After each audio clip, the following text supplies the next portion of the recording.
C'est 2024, 2023, nous avons eu de nouveaux abonnés. 2024, nouvelle année. J'ai décidé de faire une vidéo pour répondre à la question qui est Stell Difa. Pour tous mes abonnés de 2023, je pense qu'il est important pour vous de connaître qui est devant vous. Donc sans plus tarder, je vous explique en fait mon parcours juste après les génériques.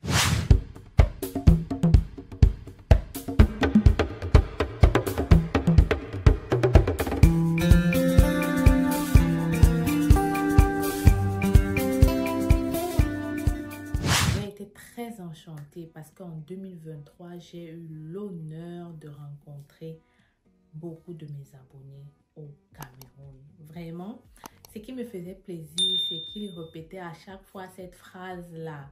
Je suis Stell Difa, arrivée au Canada depuis déjà 10 ans. Bon, c'était 9 ans en ce moment-là. Venue comme étudiante, aujourd'hui résidente permanente. Beaucoup de gens appréciaient cela et voulaient en savoir plus sur mon parcours. Voilà pourquoi je décide donc de faire cette vidéo-là pour vous expliquer comment j'ai atterri au Canada et voilà où est-ce que je me trouve en ce moment. Sans plus tarder, on commence tout de suite. Les futurs Canadiens. Qui est Stell Difa? Stell Difa, c'est cette dame. Voilà. En réalité, pas en réalité. Je ne sais même pas par quoi commencer, mais je vais commencer par le début du commencement.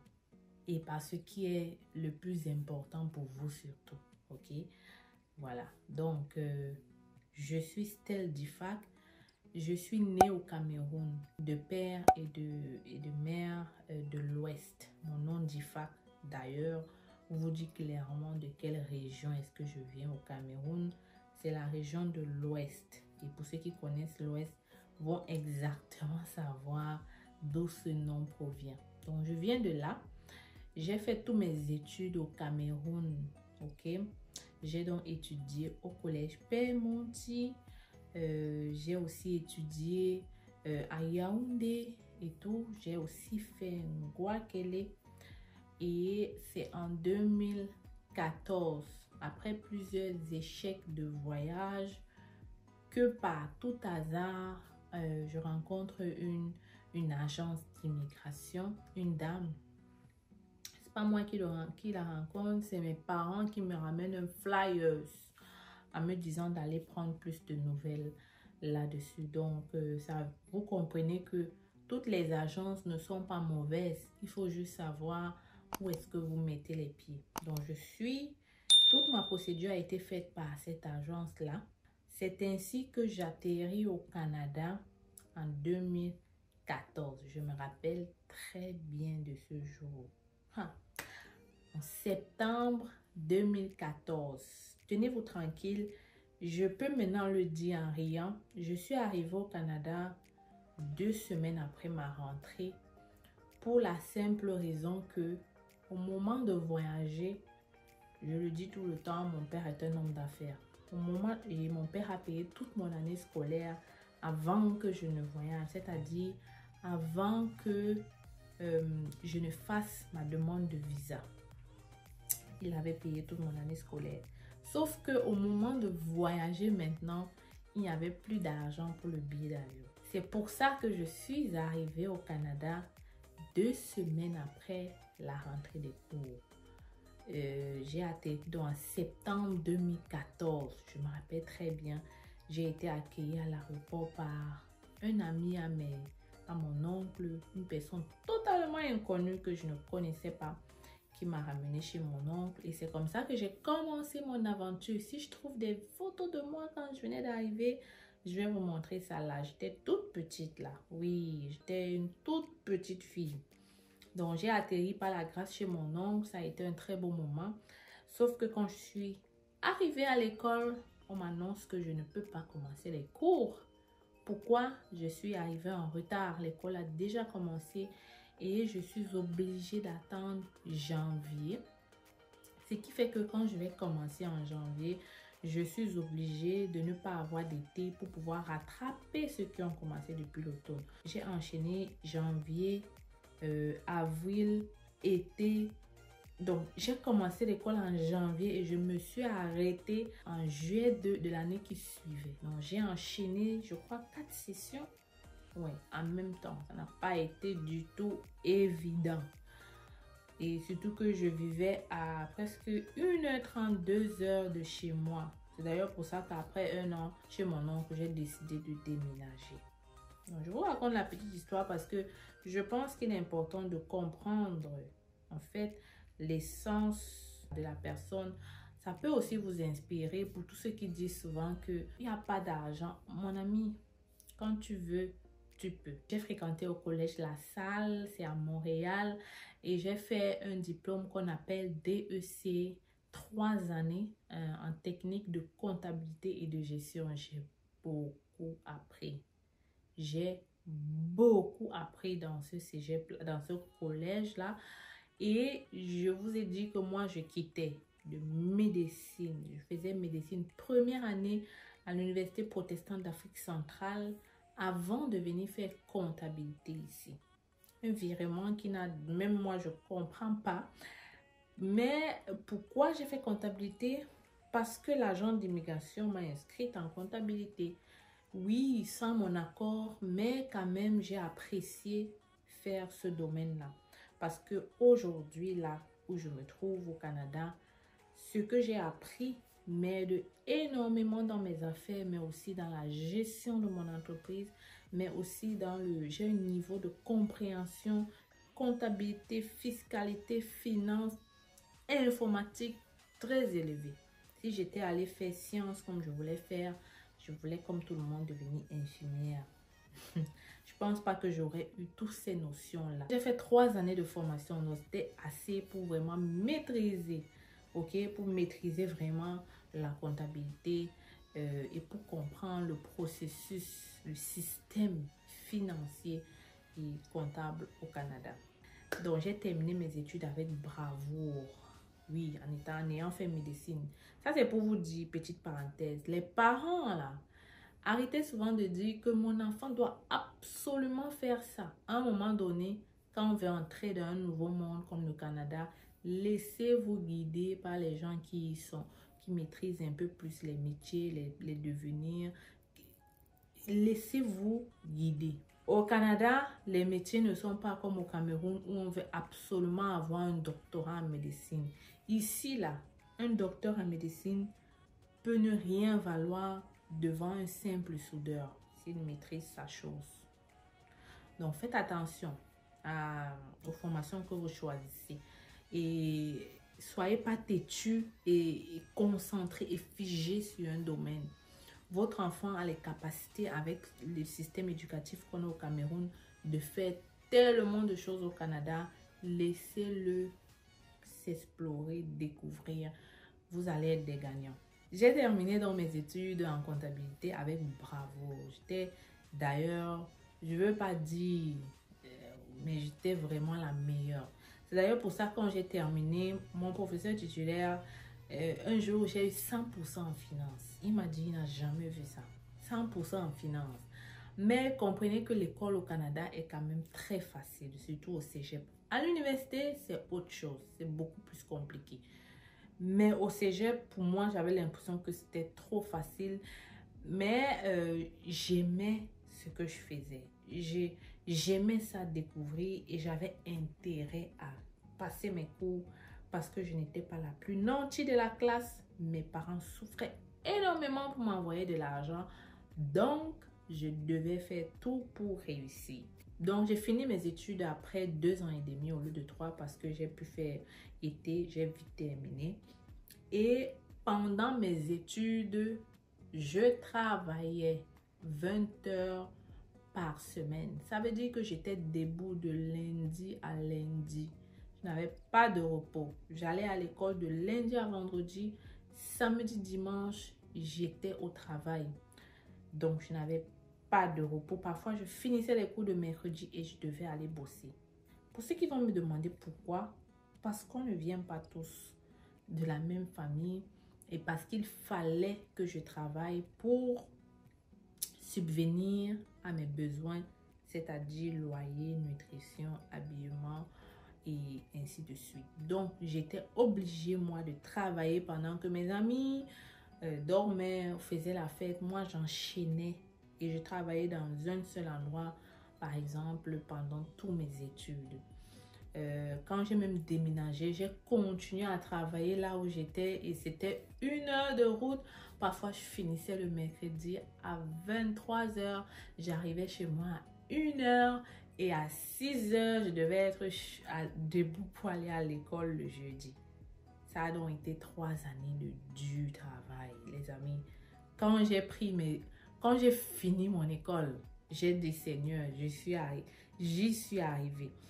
Et quand je vais vous expliquer, ça, je vais peut-être pas pouvoir tout vous expliquer en une vidéo. On va se concentrer sur l'école. La semaine prochaine, on va prendre après les études, qu'est-ce que je fais. C'est mieux ainsi, n'est-ce pas? Si vous aimez ça, tu me laisses un pouce j'aime. Tu t'abonnes et tu n'oublies pas de liker. Je ne veux pas laisser de petits détails parce que ces petits détails peuvent vous aider. Donc, je disais que pendant toutes mes études, donc, j'ai travaillé. Où est-ce que je travaillais? Dans un dépanneur. Bon, pas un dépanneur. Une station d'essence. Ici, la majorité des stations d'essence ont un petit dépanneur, une petite boutique. Je pense que c'est même la même chose en Afrique. Donc, je travaillais dans cette petite boutique-là. Et je ne connaissais pas les cigarettes. Je ne connaissais pas la bière du Canada. Mais j'avais fait un CV et je suis arrivée au Canada. J'ai postulé, ils m'ont pris. Le premier jour, donc je suis arrivée en septembre et en décembre, comme ça, quand mon école devait commencer là, j'ai commencé à travailler. Donc, le monsieur me demande, est-ce que tu vas t'en... Donc, il me pose des questions d'entrevue et moi, dans ma tête, je me demande comment je vais faire pour travailler ici. La majorité des clients que je vois viennent demander des cigarettes. Je ne maîtrise aucune cigarette. Bon, après une formation de 1-2 semaines, j'étais devenue la Madonna du dépanneur. C'est aussi pour vous dire que vous pouvez travailler au Canada. Quand vous arrivez, il y a les petits jobs dans les dépanneurs comme moi, dans les stations de service, dans les magasins comme les magasins de vêtements. Il y a tellement de petits boulots dans la restauration rapide aussi. Ça, par contre, je n'étais pas capable de faire la restauration rapide. C'est trop rapide, comme son nom dit. C'était trop rapide pour moi. Donc, là-bas, c'était tranquille. C'était dans un secteur reculé.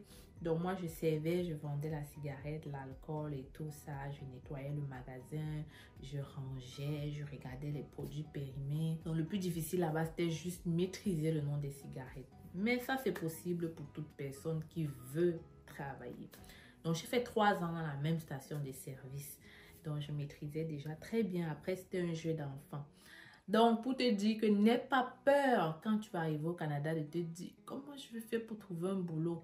Viens me voir, on va confectionner un CV pour toi qui va t'aider à aller postuler et tu vas très vite trouver le boulot. Ma petite soeur, en 1 mois aussi, avait son travail, son boulot dans un magasin de vêtements qu'on appelle, je crois que c'était Winners comme ça. Bref, elle travaillait dans ça. Donc, ce n'est pas compliqué de trouver un boulot au Canada quand tu as le bon CV et lorsque on peut un peu te coacher en fait. Moi, j'avais la chance d'avoir ma cousine à côté de moi. C'est pour ça que ça a été facile. Je n'ai pas perdu parce que j'avais ma cousine très éveillée aussi qui m'a beaucoup aidé dans mon intégration au Canada. Donc, les nouveaux arrivants là, arrêtez de croire que vous connaissez tout. Acceptez d'apprendre. J'ai le guide de nouveaux arrivants. Ne perdez donc pas le temps. Prenez le guide là. Ça va vous aider à trouver de l'emploi, mais aussi à connaître votre nouveau environnement dans lequel vous vous trouvez. Donc, j'ai travaillé là pendant 3 ans. Ça n'a pas du tout été facile de joindre travail, école. Comme je te dis, en fait, au collège ici au Canada, l'école est intense. C'est comme le secondaire. C'est-à-dire, tu pars à l'école de lundi à vendredi. Tu as les cours de 8 h. tu as les pauses de 2 heures de temps, mais tu es à l'école de 8. Tu peux être à l'école facilement de 8 heures à 18 heures. Facile. Tu as certes des heures de pause, mais tu as les travaux, tu as au moins 5 cours. Ça veut dire que vraiment, il faut être un bosseur pour terminer son cégep et travailler.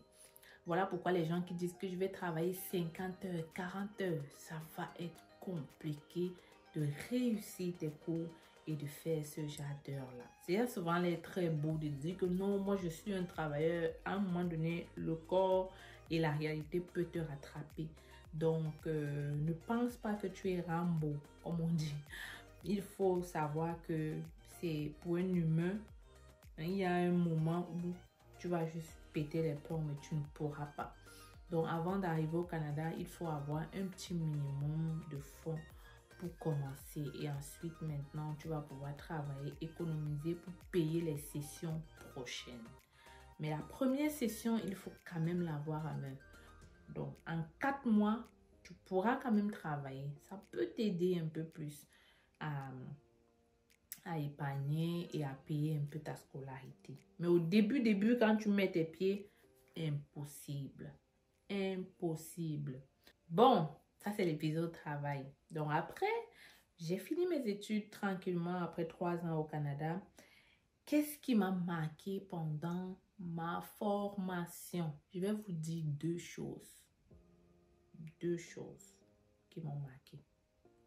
Les relations et l'école, l'enseignement. L'enseignement, je l'ai trouvé trop facile.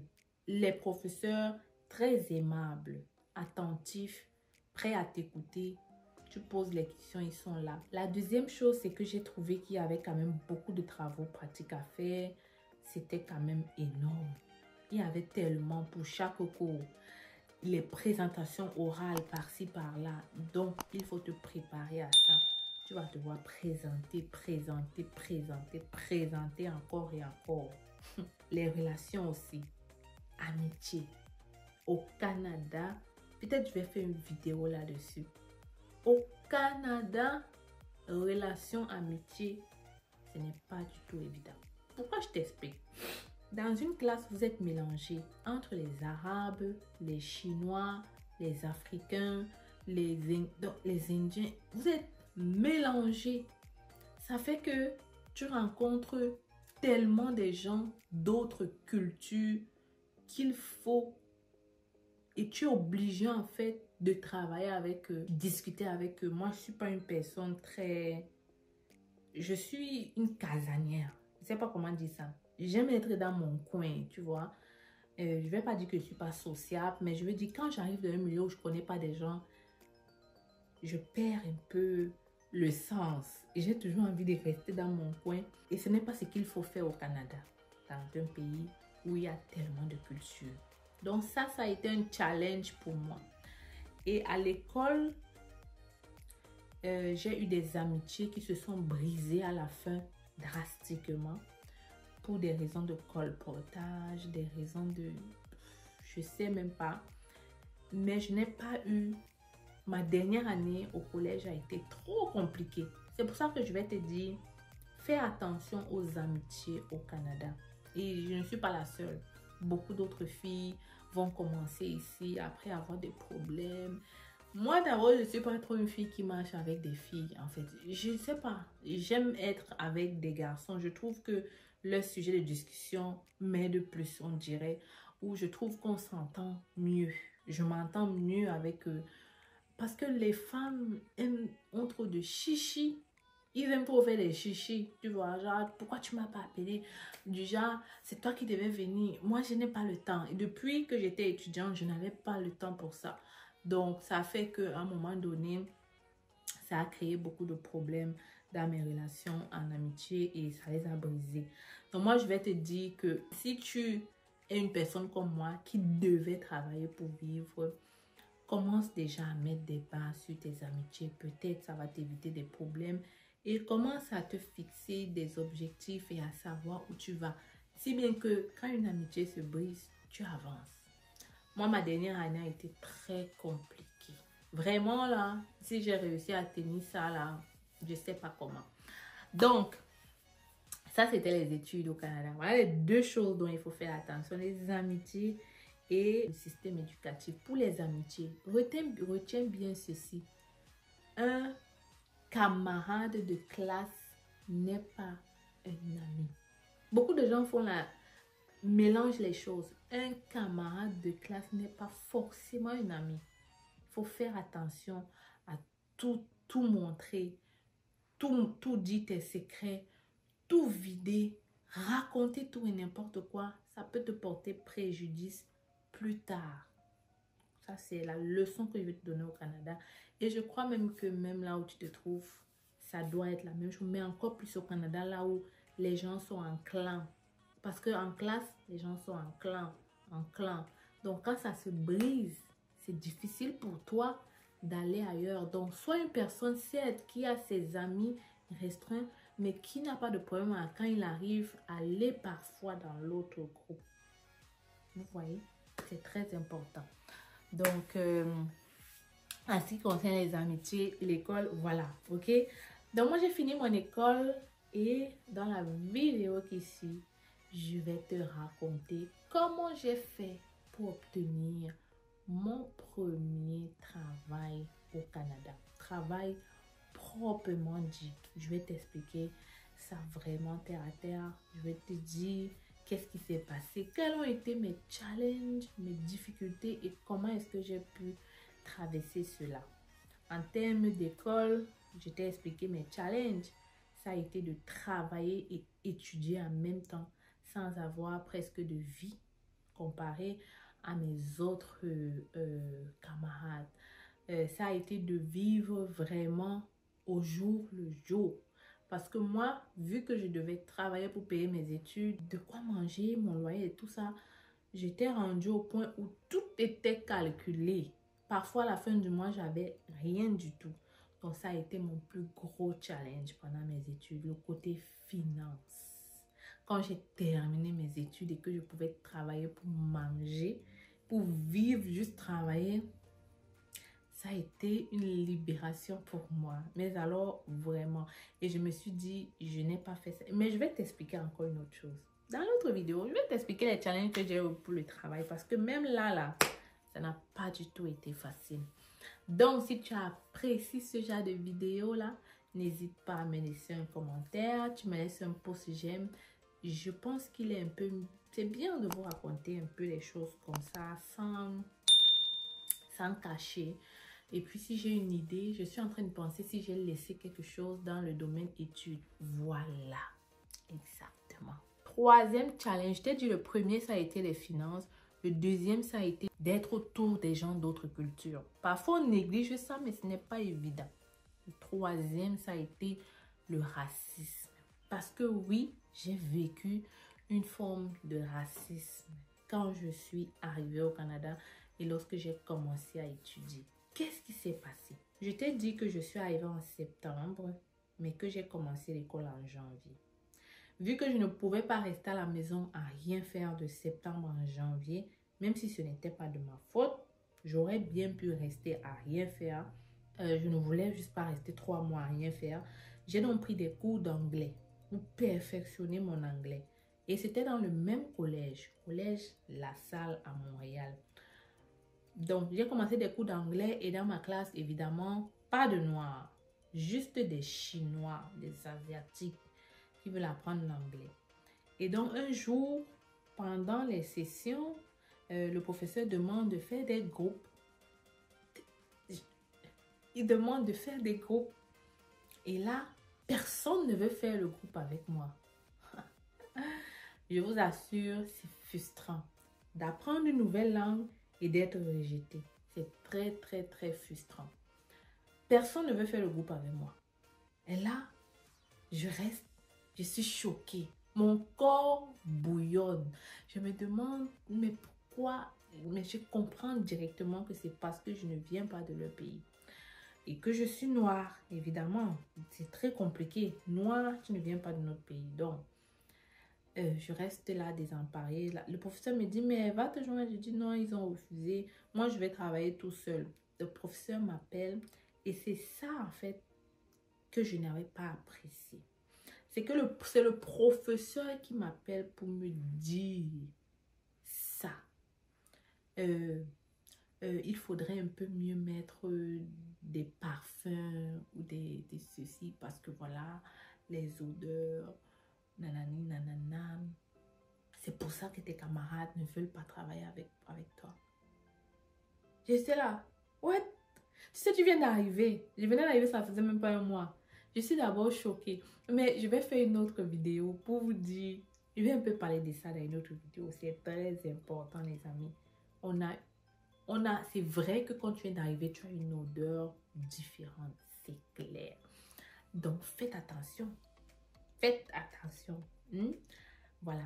Donc, elle me dit ça. Je suis choquée. Et là, j'ai décidé de rentrer. Et là, ma tante, la femme de mon oncle, quand elle entend ça, elle a laissé son travail pour venir se fâcher à l'école. Tu vois les mères africaines comme elle, elle a pris le problème sur elle. C'est fâché, on a mis le professeur, je me suis mise à pied. Parce qu'en fait, la manière dont elle a fait, la manière dont elle a dit, c'est qu'elle-même elle pensait ça. Et elle a laissé que mes camarades le fassent sans rien faire en fait. Et elle me l'a dit clairement. C'est ça qui n'a pas été. L'approche n'a pas été bien en fait. Donc, voilà le troisième challenge que vous allez avoir. Et vous allez l'avoir tout le temps. Même au travail, j'ai eu une forme de racisme. Je vais t'expliquer dans la vidéo comment j'ai fait pour surpasser ça. Parce que parfois, on ne vous dit pas assez. Vous avez l'impression que ça n'existe pas. Mais ça existe. Il faut juste savoir comment vivre avec ça et comment surpasser cela. Je viens de me rappeler, je vais faire une deuxième vidéo là maintenant, là, parce que je dois parler à mes nouveaux arrivants du Canada. On se retrouve dans très bientôt, n'est-ce pas? Big up. Alors, les futurs Canadiens, j'espère que vous allez très bien. Aujourd'hui, je vous présente notre cabinet. C'est facile, recrutement et conseil. Oui les amis, je suis au Cameroun. Je suis là pour répondre à tous vos besoins d'immigration sur le Canada. Nous offrons plusieurs services, permis d'études, visa visiteur, résidence permanente et bien d'autres encore. Et le plus important, c'est que en ce moment, nous sommes en rabais de 20% sur le permis d'études. Alors voilà la grosse nouvelle que je comptais partager avec toi aujourd'hui. Ne perds donc pas le temps. Viens nous rencontrer en agence si tu veux pouvoir réaliser ton rêve canadien d'étudier au Canada. Les gens ont souvent dit qu'étudier au Canada, ça prend du temps.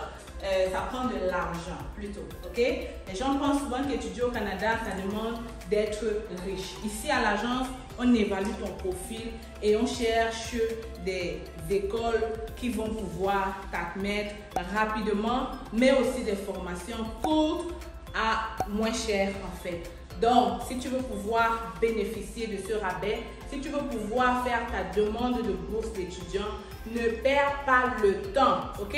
Ne perds pas le temps parce que les admissions ont déjà commencé dans cette cégep qui offre de multiples bourses.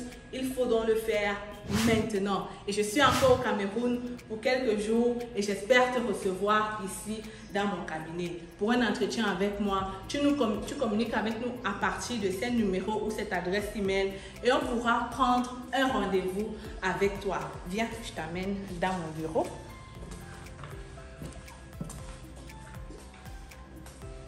Alors, bienvenue dans le bureau de C'est Facile. Tu viens juste d'arriver. Hein? Donc, c'est ici qu'on va te recevoir. C'est ici qu'on va te donner du café là derrière. On est là pour toi. On est là pour te servir. Tu peux donc venir avec maman. Tu viens d'avoir le bac. C'est le moment de venir faire ta demande d'études au Canada. Ne perds pas le temps. Je le dis encore parce qu'il y a plusieurs personnes qui traînent le pas et qui, après des années, se rendent compte que voilà, ils auraient dû être là un peu plus tôt. En tout cas, je suis là pour vous servir et j'espère que vous allez venir ici très bientôt. Donc, les amis, oui, C'est Facile est là et je suis encore là pour un bout et viens en agence, n'est-ce pas?